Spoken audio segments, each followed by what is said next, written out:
La salud de los colombianos en vilo. Ministro Guillermo Alfonso Jaramillo, gracias por estar con nosotros a esta hora en Recap Blue. El gobierno va a insistir entonces en la reforma a la salud que ya se hundió 2 veces en el Congreso de la República. Sí, señora. Por supuesto que sí, Silvia. Nosotros seguimos insistiendo porque ese fue el mandato de nosotros, el pueblo de Colombia, cuando eligió al presidente Gustavo Petro. Ministro, ustedes plantearon una apelación a la decisión de la Comisión Séptima de hundir definitivamente por segunda vez esta reforma. ¿Cuándo va a ser ese debate? No, nosotros en este momento estamos resolviendo un tema especial que es entonces el tema que se presentará, ya que ustedes saben que 2 veces ha aprobado la Cámara de Representantes el proyecto de ley, ¿no es cierto? 2 veces lo hizo la Cámara de Representantes, tanto en su Comisión Séptima como en plenaria, y también 2 veces, desafortunadamente, la Comisión Séptima no ha querido y ha preferido archivar. Nosotros hemos apelado a esa situación que se presentó. Esperamos que esto pueda ser resuelto por la plenaria del Congreso de la República. Ministro, y en ese orden de ideas, ¿van a cambiar algo del texto? ¿Se van a quedar con el texto como ya había sido aprobado en Cámara? ¿Ahí qué va a pasar? Nosotros, por supuesto, entendemos que el proyecto que se presentó en primera oportunidad ha cambiado sustancialmente a raíz de todas las discusiones que se han dado a todo nivel en el país.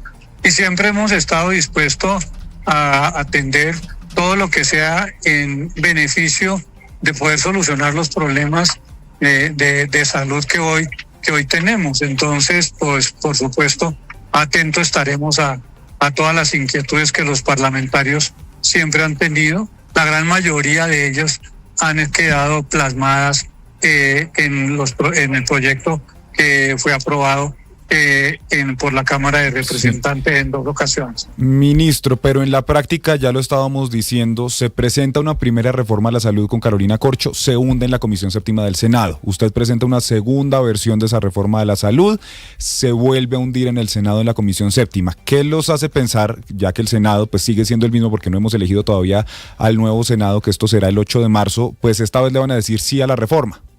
La apelación implica necesariamente que el Congreso en pleno, el Senado en pleno, tendrá que determinar si acepta la apelación o no, y sobre la base de aceptar la apelación, pues se iría a otra comisión, y esperamos que esta comisión sea mucho más receptiva que la de la Comisión Séptima. Usted sabe que la política al final es de sumas, de restas, hay que sacar calculadora. ¿Tienen hoy los apoyos para lograr esa votación mayoritaria en la plenaria del Senado? Bueno, pues recordemos cómo sucedió por la ocasión de lo mismo que se presentó con la Comisión Séptima del Senado, que no aprobó el proyecto de reforma laboral. Se apeló a la plenaria del Senado. El Senado tuvo a bien decidir que fuera a otra comisión, y esa comisión tuvo a bien darle trámite a la reforma laboral, y hoy tenemos reforma laboral, a tal punto que hoy estuvimos ya poniendo en práctica el artículo 22, que era pagarle salario a los internos, a los médicos internos.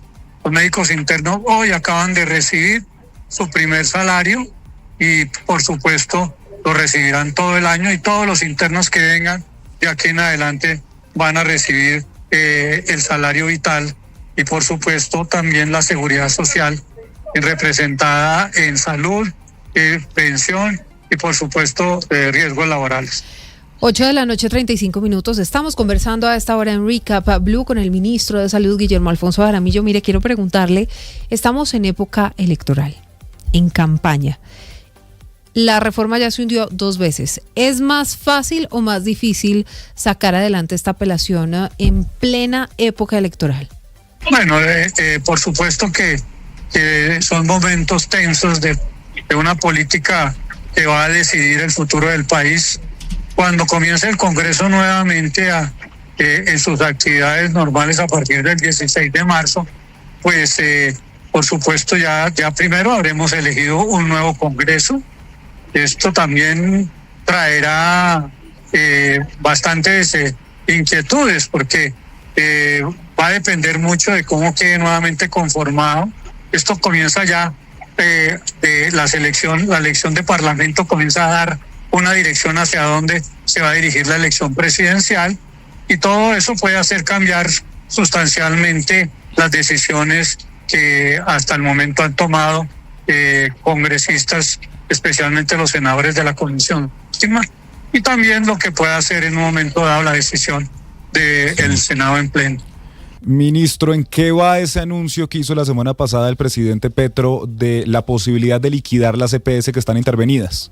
Bueno, pues eso es un tema que tiene que... Voy a decir algo. Hoy con excepción de 2 pequeñas EPS que representan cerca de 300,000 personas afiliadas a esas 2 pequeñas EPS, ninguna otra EPS cumple con los requerimientos para poder continuar como EPS. Inclusive, no deberían de estar recibiendo recursos, porque solamente si cumplen recursos deberían de recibir toda esa cantidad de billones de pesos que reciben al año y que están recibiendo permanentemente. Nosotros estamos hablando de cerca de un poco más de 8 billones de pesos mensuales que reciben las EPS para atender la salud. Entonces, si no llenan los requisitos, no tienen ni capital, ni patrimonio, ni reservas, pues la situación actual es que desde hace ya bastante tiempo, y especialmente al momento de hoy, no llenan los requisitos para continuar. ¿Qué pasa si se liquidan? Por eso hemos estado esperando a que se apruebe el proyecto de ley, porque el proyecto de ley contempla todo de cómo se pueden recuperar y financiar nuevamente las EPS para que paguen todas las deudas que tienen en este momento. Entonces, por eso no se han liquidado. Pero si no hay una posibilidad más, pues nos toca que hacer lo mismo que han hecho todos los demás gobernantes.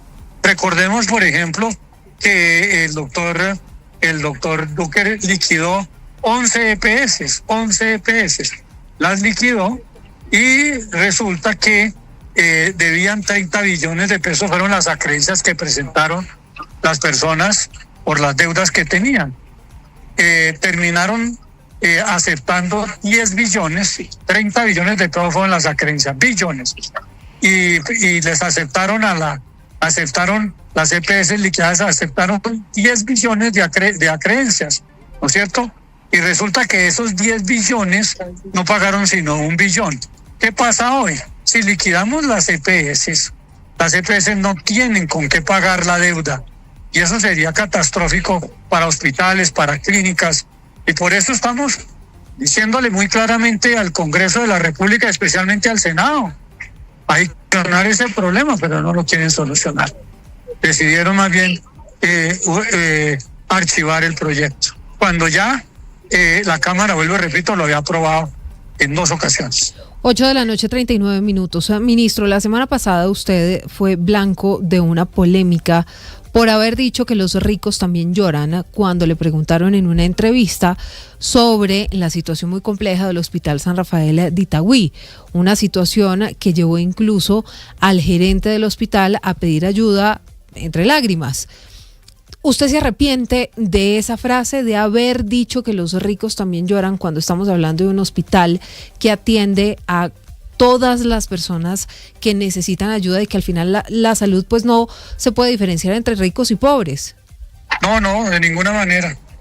No me arrepiento de haber dicho eso por una sencilla razón. Es que hay que saber quién es el que está llorando, porque desafortunadamente lo que no se puede engañar es a la gente. Y hay mucha gente que lloran para engañar. Usted no puede engañar a la gente llorando cuando usted ha manejado mal un hospital, cuando se lo ha entregado a la politiquería y cuando se lo han robado en varias ocasiones. Y la mayoría de los hospitales los han entregado. En muchas partes del país se los han entregado a la voracidad de políticos y de gente corrupta e ineficiente e incapaz. Yo he sido gobernador y he sido alcalde, y puede usted constatar qué fue lo que yo hice cuando fui gobernador. Recuperé totalmente el Federico Lleras, lo puse a funcionar, lo dejé 0 kilómetros, todas las deudas, ¿no es cierto? Lo mismo cuando llegué y después de que yo me fui, no fueron capaces de administrarlo adecuadamente y se ha prestado para politiquería y para corrupción. Lo mismo sucedió cuando fui alcalde entre el año 2016 y 2019.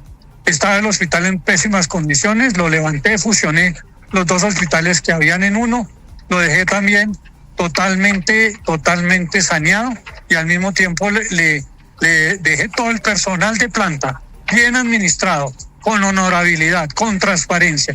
Me fui yo y hoy el hospital tuvo que intervenirlo la superintendencia por las deudas tan grandes, por la corrupción y por el abandono en que lo dejaron.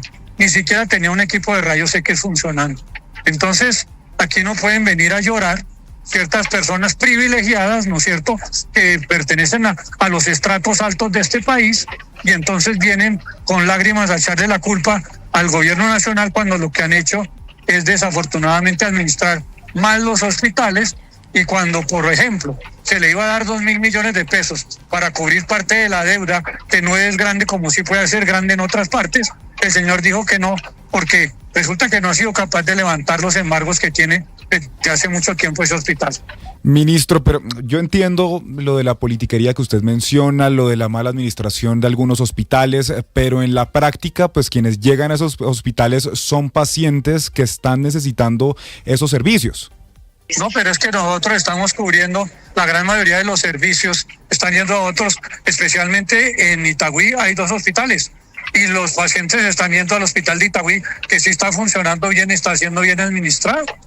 Entonces aquí lo que no pueden venir es con lágrimas de cocodrilo, ¿no es cierto?, a venir a presentar una situación, echarle la culpa a los demás, cuando resulta que uno tiene que cumplir con su deber, administrar bien, quitar politiquería, quitar la corrupción y verdaderamente hacer lo que tiene que hacer en un hospital, que es verdaderamente atender adecuadamente a su gente y no dedicarse a hacer politiquería barata, a hacer corrupción y al mismo tiempo acabar como han acabado ese hospital en varias ocasiones. Si usted dice que lo malinterpretaron con esa frase de los ricos también lloran, los usuarios, los pacientes la semana pasada salieron indignados, pero también los trabajadores que están en unas condiciones muy complejas. Decían muchos, por ejemplo, el jefe de enfermeros del Hospital San Rafael Tagüí, que muchos de los trabajadores o prefieren dormir en el parqueadero porque no tienen para el transporte para ir a su casa y volver, o incluso muchos se reúnen para compartir el almuerzo porque hay quienes tampoco lo tienen, ministro. Pero es que yo dije otra cosa, lo que pasa es que a uno lo interpretan. Por ejemplo, mire, fácilmente, ¿no es cierto?, salieron a decir que yo tengo un apartamento con 4 parqueaderos y resulta que no se pusieron a mirar que es una sucesión. El 50% es de mi mamá, somos 5 hijos y el 10% es el mío. Pero a mí no me queda ni siquiera un apartamento, un parqueadero, me queda la mitad. Salieron a decir que nosotros le habíamos entregado unas lanchas a un hospital que no tenía ni río ni mar. Y resulta que no se pusieron, por ejemplo, a mirar para qué eran las lanchas. Para traer gente que está en lo más alejado del país, que es la Guajira extrema, allá. Que cuando hay invierno y no llega no hay ninguna posibilidad de sacar los pacientes de allá. Y que normalmente en el tráfico por esas carreteras que no son carreteras, sino brechas que hay que ir hasta con Baquiano para no perderse, se gastan 8, 9, 10 horas para poder ir allá. En cambio, con las lanchas se saca rápidamente la gente de allá, de un hospital que no es hospital para Maicao, sino que es un hospital para Uribia, para Uribia, que es el municipio de los municipios más grandes del país, para Manaure, y por supuesto cubre una vasta extensión, ¿no es cierto? Entonces, pues, de todo es especulando y diciendo cosas que no son.